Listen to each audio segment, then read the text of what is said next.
अस्सलाम वालेकुम students. Smart practicals में आज हम जो एसिड बेस टाइट्रेशन परफॉर्म करेंगे उसकी स्टेटमेंट देख लेते हैं। 28.6 grams of washing soda, that is Na2CO3.XH2O, have been dissolved per cubic decimeter solution.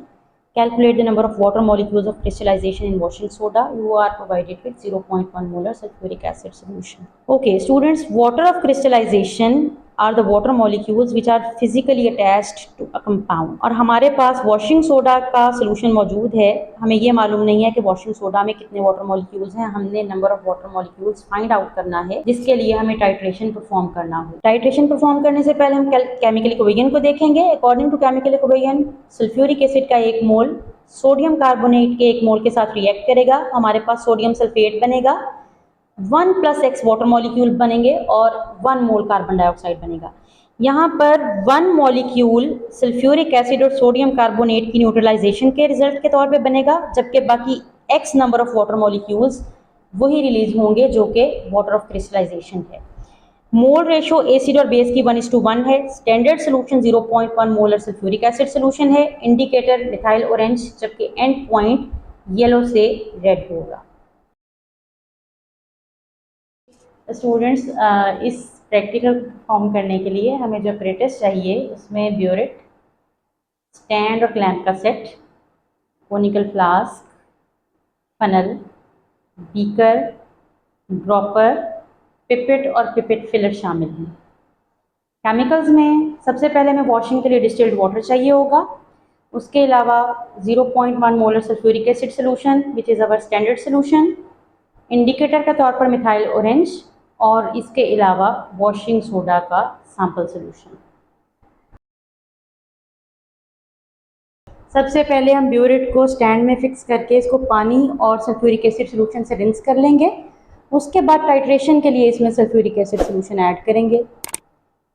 कभी भी एसिड फनल के बगैर ब्यूरेट में ऐड करने की कोशिश ना करें।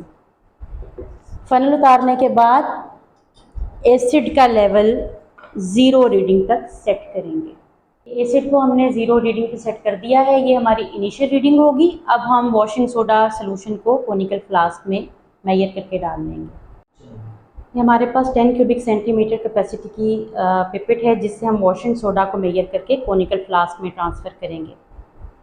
कोनिकल फ्लास्क में ट्रांसफ़र करने के बाद इस वॉशिंग सोडा सोल्यूशन में हम इंडिकेटर ऐड करेंगे। वॉशिंग सोडा सोल्यूशन में अब हम इंडिकेटर ऐड करेंगे जो 2 से 3 ड्रॉप्स होगा। मिथाइल ऑरेंज बेसिक मीडियम में येलो कलर देता है, सो हमारा वॉशिंग सोडा का सोल्यूशन येलो हो जाएगा। हमारे दोनों सोल्यूशंस टाइट्रेशन के लिए रेडी हैं। हम ब्यूरेट के स्टॉपर को स्लोली ओपन करेंगे और एसिड ड्रॉप वाइज ऐड करेंगे और फ्लास्क को कंटिन्यूसली स्वर्ल करेंगे ताकि रिएक्शन यूनिफॉर्मली हो और हम एंड पॉइंट को टाइम पर मेजर कर सकें। जैसे ही येलो सोल्यूशन ऑरेंज रेड में कन्वर्ट होगा, हम टाइट्रेशन स्टॉप कर देंगे। Okay students, you can see we have got the end point, so will be stopping the stopper.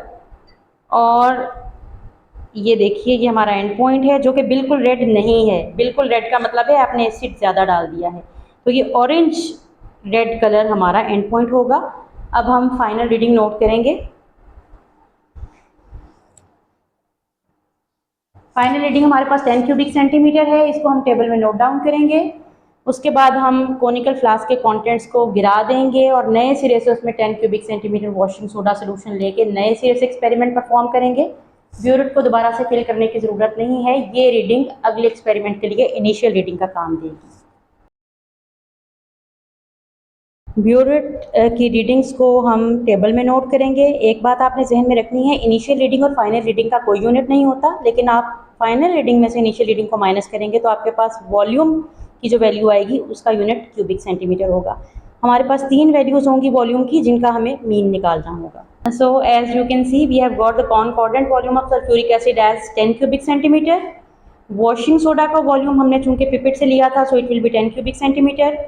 Molarity of standard solution is 0.1 molar. Molarity of washing soda solution we have to find out. Number of moles of sulfuric acid as well as sodium carbonate solution are 1.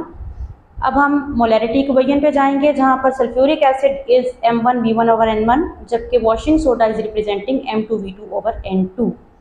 इस equation में हम M1V1N1 V2 और N2 की values put करेंगे तो calculation के बाद हमारे पास M2 यानी वॉशिंग सोडा की मोलैरिटी 0.1 मोलर आ जाएगी।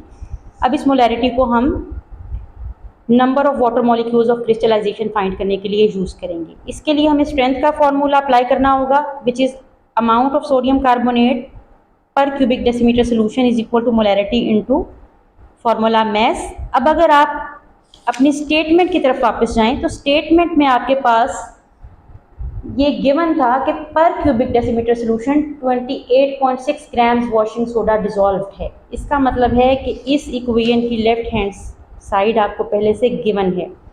सो amount of sodium carbonate per cubic decimetre is 28.6, molarity of washing soda हमने फाइंड की है 0.1। अब अगर हम फॉर्मूला मैथ की बात करें तो सोडियम कार्बोनेट का फॉर्मूला मैथ 106 है। चूँकि हमें वाटर मॉलिक्यूल्स का नंबर पता नहीं है तो एक वाटर मॉलिक्यूल का मैथ 18 है। सो यहाँ पर हम वैल्यू 18x पुट करेंगे। इस इक्वेशन को हम सॉल्व करेंगे। 0.1 राइट हैंड साइड पर मल्टीप्लाई हो रहा है, जब ये लेफ्ट हैंड साइड पर जाएगा तो ये डिनोमिनेटर में चला जाएगा। तो 28.6 divided by 0.1 it will give you 286। इसी तरह राइट हैंड साइड पे 106 और 18x ऐड हो रहे हैं। जब 106 लेफ्ट हैंड साइड पे आएगा तो ये माइनस हो जाएगा। So 286 minus 106 is equal to 180। तो 180 is equal to 18x। x की वैल्यू आपके पास आ जाएगी 180/18 विच इज 10। इट मीन्स के वॉशिंग सोडा में सोडियम कार्बोनेट के साथ 10 वाटर मॉलिक्यूल्स फिजिकली अटैच्ड हैं एज वाटर ऑफ क्रिस्टलाइजेशन।